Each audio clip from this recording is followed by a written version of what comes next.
Bonjour à tous, j'espère que vous allez bien. Aujourd'hui, on se retrouve pour une toute nouvelle vidéo où on va débriefer la démolition du Barça contre Valladolid sur cette quatrième journée de Liga. Le Barça a démonté Valladolid sur le score de 7-0. Franchement, il y a presque aucun point négatif à dire. Mais avant de commencer par la vidéo, n'hésitez pas, encore une fois, à suivre sur les réseaux, que ce soit sur TikTok ou sur Insta, RSN Design. C'est toujours lui qui fait les miniatures à partir de maintenant. Donc franchement, toujours du très bon travail. Il peut vous faire ce que vous voulez. Donc n'hésitez pas à lui demander. Franchement, il fait du super travail. Et un grand merci à lui pour ses miniatures. Donc avant de commencer par les points positifs, parce que honnêtement, il y a presque que ça, le seul point négatif que j'ai trouvé, il y en a qu'un seul, hein. Vraiment, j'ai beau chercher, j'en vois pas d'autre. C'est que je trouve un peu dommage qu'il n'y ait pas Pablo Torre et Pau Victor qui soient rentrés. C'est-à-dire que c'est un match où tu gagnes 4-0 à partir de la 60e minute environ. Donc normalement, tu fais tourner. Et moi, j'aurais bien aimé voir Pau Victor et Pablo Torre, qui sont franchement des jeunes très prometteurs, notamment Pablo Torre qui est beaucoup plus jeune quand même que Pau Victor. Et en plus, ça aurait permis de faire tourner, que ça soit Lewandowski, faire rentrer Ferran Torres. Bon d'accord, il a marqué, mais bon, je préfère voir Pau Victor que Ferran Torres. Et concernant Pablo Torre, franchement, il y a largement la place de le mettre. Tu peux le mettre à la place de Casado, de Pedri. Donc c'est un peu dommage, personnellement, mais vraiment, c'est le seul point négatif que j'ai trouvé. Si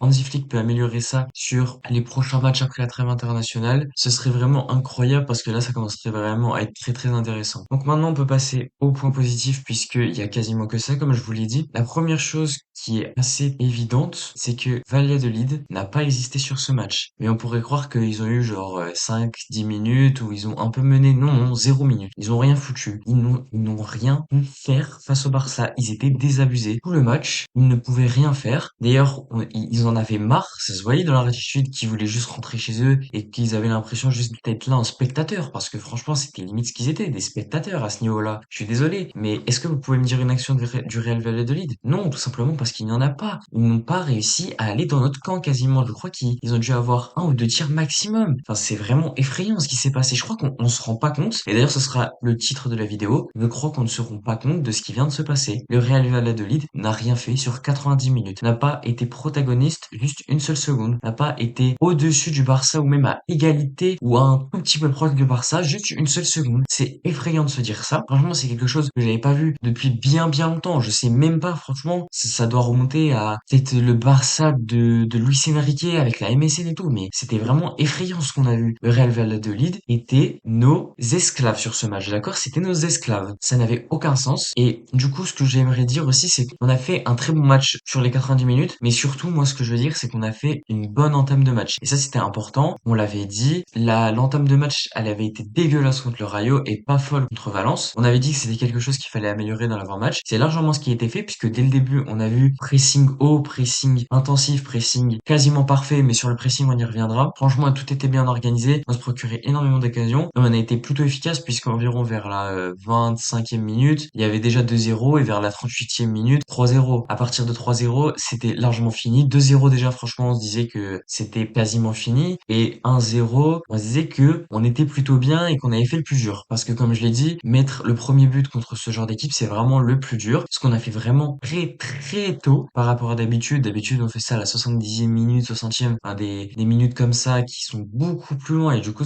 tu perds tellement de temps dans ton match. Et là, vraiment, on a tout de suite attaqué. Donc ça, c'était vraiment incroyable de notre part. On va passer au pressing. Je suis désolé, hein, j'ai rarement vu un pressing aussi bon. Il était pas parfait non plus, mais franchement, il était quasi parfait. Vous vous souvenez beaucoup d'actions du Real Valladolid dans notre camp? Bah non, parce qu'il y en a pas beaucoup. Simplement parce que si on ne récupérait pas directement à la perte de balle de notre côté par, je sais pas, tout le monde, ils étaient survoltés, ils arrivaient à récupérer la balle. On savait limite vraiment où allait aller la balle à l'avance, ou alors même si ils arrivaient à passer le milieu de terrain, ce qui était franchement très rare, il y avait toujours une couverture qui poussait le joueur de Valladolid sur un côté pour ramener un autre joueur du Barça qui lui prenait la balle et c'était fini. Bah oui, c'était fini. Bien sûr que c'était fini. Ils pouvaient rien faire. Et ça, franchement, c'est un truc récurrent que j'ai vu plusieurs fois. C'est pas une fois par-ci, une fois par-là, deux fois dans le match ou trois fois dans le match. Non, non, c'était à chaque fois. C'est-à-dire que ils ont répété ça à chaque fois et ça marchait tout le temps. C'est logique vu que c'est ce qu'il faut faire, mais c'est impressionnant quand on voit qu'ils arrivent à le faire systématiquement. Donc ça, franchement, le pressing, c'est un truc que j'ai vraiment pas vu depuis très très longtemps, ce genre de pressing. C'est vraiment un pressing à la Pep Guardiola et c'est vraiment très effrayant de voir ça. Autre chose dont je voudrais parler, c'est le jeu. Parce que je pense que j'ai pas besoin de vous le dire, il y a eu 7-0. Donc honnêtement, j'ai pas besoin de vous dire qu'on a été dominateur et qu'on on les a tués, et ça, j'ai pas besoin de vous le dire. Mais moi, ce que j'ai remarqué, c'est vraiment, j'avais l'impression qu'ils jouaient dans le même club depuis 50 ans. Et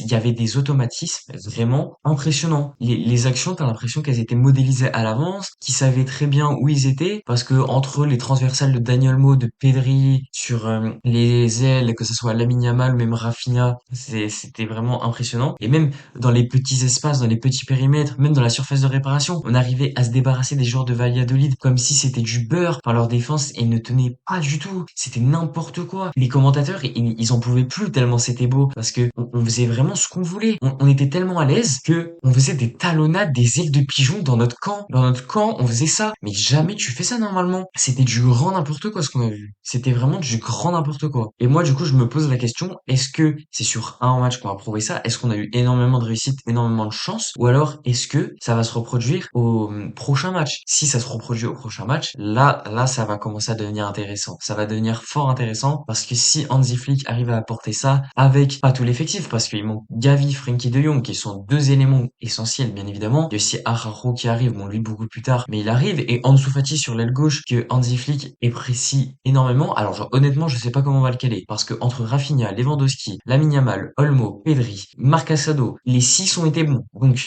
on peut pas faire des arrangements. Comment tu fais? Franchement, je sais pas. Là, il y a tellement de choses à dire quand on y pense. Même le fait qu'il y ait 7-0. Donc 7-0, c'est vraiment un score énorme. J'ai pas besoin de vous le dire. Mais il y aurait pu avoir dans le fond 14-0. Je n'exagère même pas. Parce que déjà, il y a trois poteaux. Il y a deux de Daniel Mo sur un à la 10e minute à peu près, un vers la 40e environ et un de Lewandowski vers un peu avant le but de Rafinha, le deuxième. Donc déjà, ça fait trois poteaux. Mais c'est pas tout. Il y a eu plein d'autres actions. Il y a eu énormément d'arrêts du gardien de Valladolid qui pourtant s'est pris 7 buts. C'est pour vous dire à quel point il a quand même sauvé entre guillemets son équipe. Sauvé entre grandes guillemets, hein, parce qu'il a quand même pris 7. Mais bon, donc vraiment le score 7-0, je trouve qu'il est gentil pour le Real Valladolid. C'est pour vous dire à quel point on a été impressionnant. Et du coup, moi j'en arrive à penser une chose, c'est qu'en fait, notre meilleur recrue sur ce mercato, ce n'est pas Daniel Mo, même si franchement, encore une fois, super match et on reviendra sur lui, il est extraordinaire. C'est pas non plus Pau Victor. En fait, c'est Hansi Flick. C'est Hansi Flick le meilleur recrue. Parce que quand on voit tout ça, quand on voit de ce qu'on faisait il y a encore quelques mois sous Xavi où c'était n'importe quoi, le pressing il était mauvais, on ratait toutes nos actions, on mettait un but maximum par journée, on était chiant, on était nul, on n'était pas intéressant. Franchement, on faisait chier devant les matchs du Barça. Et là, on passe de ça. Là, franchement, je n'attends que la fin de la trêve internationale. Je suis déjà en manque du Barça. C'est trop comment on a bien joué. Enfin, qu'est-ce qu'il faut? Qu'est-ce qu'on peut faire de plus, en fait? Je me demande. Si là, au bout de 4 matchs, on en est à ça, mais en fait, ramenez-nous le Bayern, ramenez-nous City, ramenez-nous la meilleure équipe d'Europe fusionnée. Je sais pas, vous prenez des joueurs d'un peu n'importe où, on vous les bat, y a pas de problème. Alors oui, il faut pas s'enflammer. Mais là, je suis désolé, je suis obligé de m'enflammer. C'est quoi cette équipe? J'en peux plus. Franchement, c'est trop beau. Et là, au montage, je suis déjà à 10 minutes à parler rien que sur le jeu. J'ai même pas commencé les joueurs. C'est pour vous dire à quel point il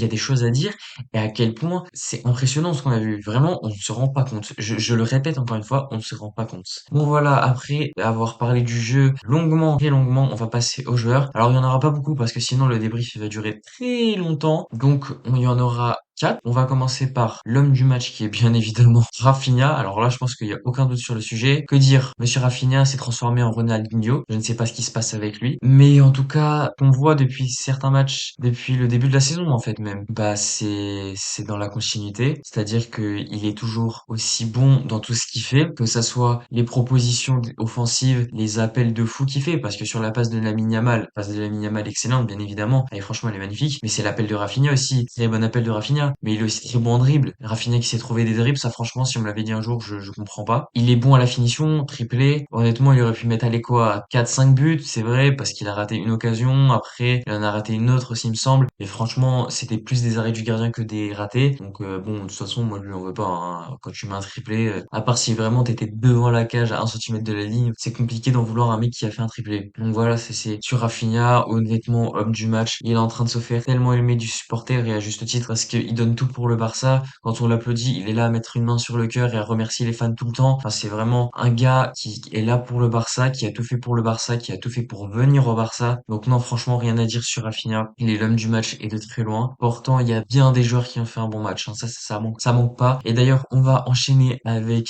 Robert Lewandowski qui a fait ce qu'on lui demande, c'est-à-dire numéro 9, marquer des buts et uniquement ça, c'est tout. Et c'est ce qu'il a fait. Il a mis un but, il a eu quelques occasions en plus, il a bien proposé dans le jeu, il a été bien investi, il a fait le pressing. Donc non, franchement, rien à dire sur Lewandowski. Très bon match. Il faudrait qu'il continue comme ça sur la saison parce que là déjà, il est meilleur buteur de la Liga avec 4 buts, suivi de Rafinha deuxième et je crois qu'on a Dani Olmo quatrième, ce qui est assez impressionnant de se dire que dans le top 5, en gros, on a 3 joueurs de notre équipe. C'est vraiment du grand n'importe quoi. Du coup, on enchaîne avec Lamine Yamal et c'est une dinguerie ce qu'il fait à 17 ans. En fait, ses performances maintenant sont banalisées. Quand il fait pas triplé et tout, c'est vraiment banalisé. Là encore ce soir, je crois qu'il a à 2 ou 3 passes décisives, 0 but, mais 2 ou 3 passes décisives, s'il vous plaît. Lamine Yamal, ce qu'il fait, c'est trop, c'est abusé. Il trouve des angles de passe, mais lunaires. J'avais jamais vu ça. Sur le but de Rafinha, mais c'est quoi cette dinguerie qui sort? Parce que ok, Rafinha après bonne finition, etc. Mais la passe de Lamine Yamal, je suis désolé, c'est du poulet, c'est du poulet, c'est une merveille. Et même après, il fait les efforts défensifs, offensivement toujours aussi bon, les appels, les dribbles, il y a de tout, franchement, il y a de tout, c'est impressionnant. Et j'en peux plus en fait parce que chaque joueur pourra en parler tellement on a été beau sur ce match. Mais on va finir avec un dernier joueur. Ce sera Dani Olmo qui est à 2 buts en 2 matchs. Je comprends pas. En fait, je suis vraiment désolé Dani Olmo. Je ne voulais pas de toi à la base. J'en suis désolé. Je sais pas quoi dire d'autre. Je suis juste désolé Dani Olmo. Vraiment, pardonne-moi. Tu es trop fort. Dès le début, on a senti le Dani Olmo, quelle présence il avait sur le terrain. Vous voyez que déjà il a continué avec ses contrôles, il faisait des passes de fou, il propose offensivement, il est très très bon dans le pressing, vraiment il gère le pressing d'une main de maître, il sait déjà ce qu'il doit faire à l'avance. En fait, t'as l'impression qu'il a 10 minutes d'avance sur le jeu et il voit l'avenir en fait, il voit l'avenir, c'est pas possible à un moment. Il sait déjà ce qu'il doit faire à l'avance. Et encore une fois, il a un but, mais il pourrait en avoir beaucoup plus Dani Olmo, hein, parce que 2 poteaux et il a quelques actions aussi autres que les poteaux, mais c'est trop, franchement c'est trop. Match énorme encore une fois de sa part et malheureusement on va s'arrêter là sur ce débrief parce que sinon il va vraiment durer beaucoup trop longtemps. Donc voilà, j'espère que ce débrief vous aura plu. N'hésitez pas à dire ce que vous en avez pensé en commentaire, mais également ce que vous avez pensé du match en commentaire. Je pense pas qu'il y aura des avis négatifs sur le match, mais on sait jamais. Peut-être qu'il y en a qui ont des choses à dire de négatif, on sait pas. Donc voilà, n'hésitez pas aussi à me follow sur mes réseaux, que ça soit TikTok ou Insta. Je republie des parties courtes de mes vidéos, je choisis un segment, je la mets. Donc si vous voulez voir un segment en particulier, vous pouvez aller voir. Ou également Twitter. Là par contre c'est un peu plus compliqué, je suis un peu moins actif comme je l'ai déjà expliqué, mais ça va venir, vous inquiétez pas. Si vous venez nombreux, ça va venir. Donc voilà, n'hésitez pas à aller me follow sur ces 3 réseaux. C'est la fin de la vidéo, j'espère qu'elle vous aura plu. Ultra content pour cette victoire 7-0. Je suis déjà en manque, franchement j'attends juste la fin de la trêve internationale pour revoir des matchs du Barça. J'ai plein d'idées de vidéos pour la trêve internationale puisqu'il n'y aura pas le Barça. Donc restez branchés parce que ça arrive avec du très lourd, notamment la plus grande vidéo de ma chaîne que j'ai déjà prévue. N'hésitez pas à lâcher un like sur la vidéo, à partager, à vous abonner, à activer la cloche et moi je vous dis tchuss.